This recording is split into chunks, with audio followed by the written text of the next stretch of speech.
India history create చేసింది. 2026 T20 world cup గెలిచి back to back టైటిల్స్తో మూడవసారి ఛాంపియన్ అయ్యింది.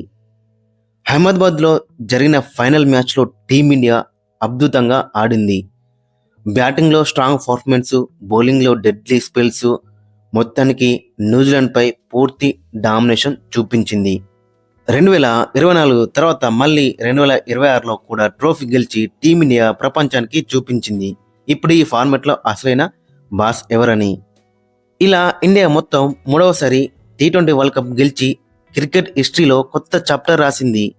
ఇక మ్యాచ్ విషయానికి వస్తే గిట్ట న్యూజిలాండ్ టాస్ గెలిచి బౌలింగ్ చూజ్ చేసింది.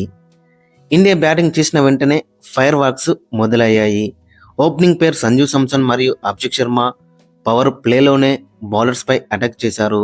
పవర్ ప్లేలోనే టీమిండియా నియర్లీ 90+ రన్స్ కొట్టింది. సంజు శాంసన్ 46 బంతుల్లో 89 పరుగులు చేసి మ్యాచ్ని కంప్లీట్ వన్ సైడ్కి తీసుకొచ్చాడు. ఇక అభిషేక్ శర్మ 21 బాల్లో 52 కొట్టిండు. ఇషాన్ కిషన్ 25 బాళ్లలో 54 కొట్టిండు. దాంతో మన టీమిండియా 255 పరుగులైతే చేసింది. ఇక లాస్ట్ ఓవర్లో శివన్ దుబే నాకు కూడా చాలా క్రూషియల్గా మారిందని చెప్పుకోవచ్చు టీమిండియాకి. దాంతో హ్యూజ్ టోటల్ని న్యూజిలాండ్ ముందైతే పెట్టింది. 255 పరుగులు అయితే చేసింది, 5 వికెట్లు అయితే కోల్పోయింది. ఇక సెకండ్ ఇన్నింగ్స్లో మనం చూసుకుంటే 256 రన్స్ టార్గెట్తో న్యూజిలాండ్ బ్యాటింగ్ స్టార్ట్ చేసింది. కానీ ఇండియా బౌలర్స్ ఎర్లీ వికెట్స్ అయితే తీసుకున్నారు అండ్ ప్రెజర్ అయితే క్రియేట్ చేశారు. అక్కడ నుంచి మ్యాచ్ పూర్తిగా కంట్రోల్లోకి మనకి వచ్చిందని చెప్పుకోవచ్చు. Star bowler Jasprit Bumrah deadly spell అయితే వేసిందని చెప్పుకోవచ్చు. 4 వికెట్లు తీసి న్యూజిలాండ్ బ్యాటింగ్ కొలాప్స్ చేశాడు.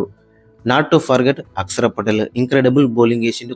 క్రూషల్ 3 వికెట్లే తీసుకున్నాడు. మెయిన్ వికెట్ అయితే తీసిందని చెప్పుకోవచ్చు అక్కడ అక్షర్ పటేల్. ఫైనల్లీ న్యూజిలాండ్ 159 రన్స్కి అయితే ఆల్అవుట్ అయిందని చెప్పుకోవచ్చు. ఇండియా థర్డ్ టీ20 world cup title, back to back champions 2024 and 2026.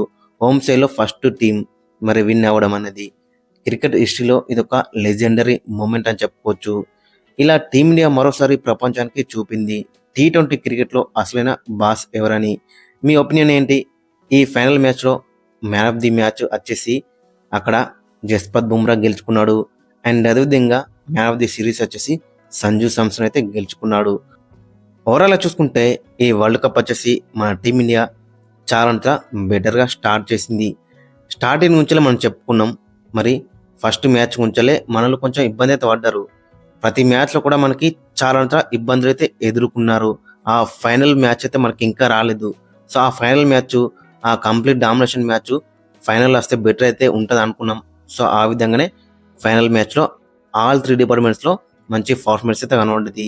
సెమీఫైనల్లో కూడా మనకి మంచి మ్యాచ్ అయితే రాలేదు. దేంట్లో ఒక దాంట్లో ఇబ్బంది అయితే పడ్డారు.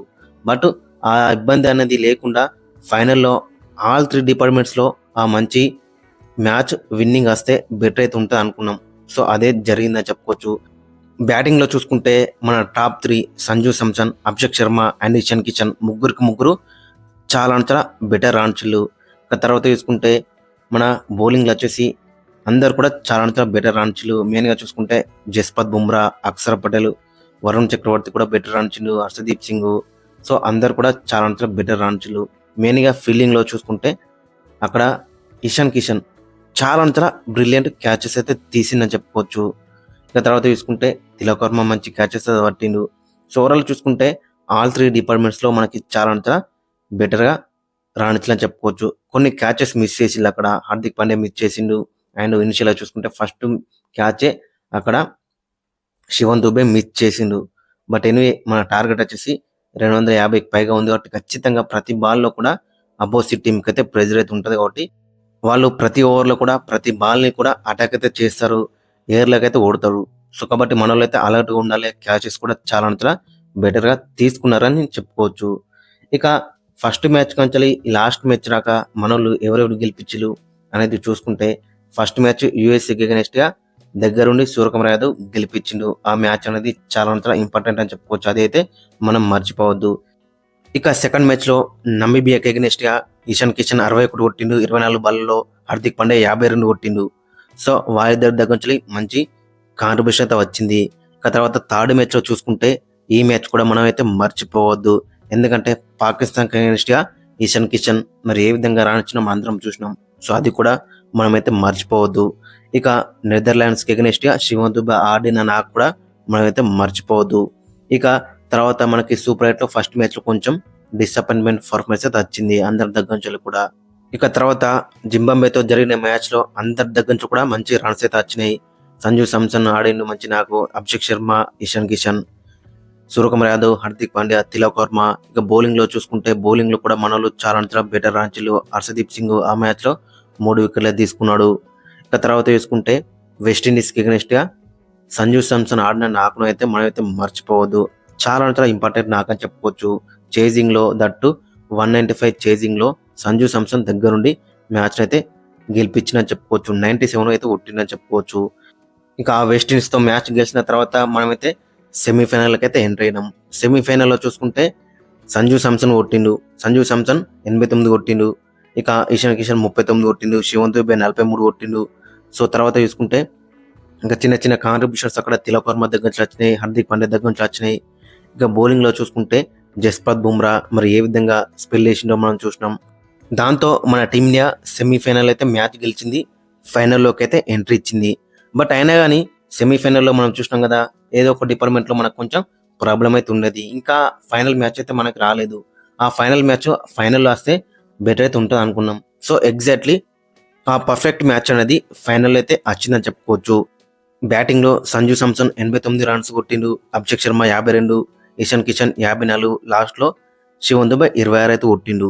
ఇక బౌలింగ్లో చూసుకుంటే అందరి దగ్గర నుంచి కూడా మంచి స్పెల్స్ అయితే కనబడ్డాయి. మెయిన్గా జస్ప్రీత్ బుమ్రా 4 వికెట్లు తీసుకున్నాడు, అక్షర్ పటేల్ 3 వికెట్లు తీసుకున్నాడు. అండ్ ఫీల్డింగ్లో కూడా మనోళ్ళు బ్రిలియంట్ క్యాచెస్ అయితే పట్టిల్లని చెప్పుకోవచ్చు, ఇషాన్ కిషన్, తిలక్ వర్మ. సో ఓవరాల్ చూసుకుంటే ఫైనల్లో పర్ఫెక్ట్ గేమ్ వచ్చిందని చెప్పుకోవచ్చు. గైస్ మరి మీరేమనుకున్నారో ఖచ్చితంగా కింద కామెంట్స్ అయితే మెన్షన్. అండ్ ఇంకా ఎవరైతే మన ఛానల్ని సబ్స్క్రైబ్ చేసుకోలేరో ఖచ్చితంగా మన ఛానల్ అయితే సబ్స్క్రైబ్ అయితే చేసుకోండి. మన ఛానల్లో క్రికెట్ సంబంధించిన ప్రతి చిన్న అప్డేట్స్ రెగ్యులర్గా వస్తూ ఉంటాయి కాబట్టి ఖచ్చితంగా మన ఛానల్ అయితే సబ్స్క్రైబ్ అయితే చేసుకోండి. నెక్స్ట్ వీడియోలో మరొక క్రికెట్ అప్డేట్తో మళ్ళీ మనం కలుద్దాం.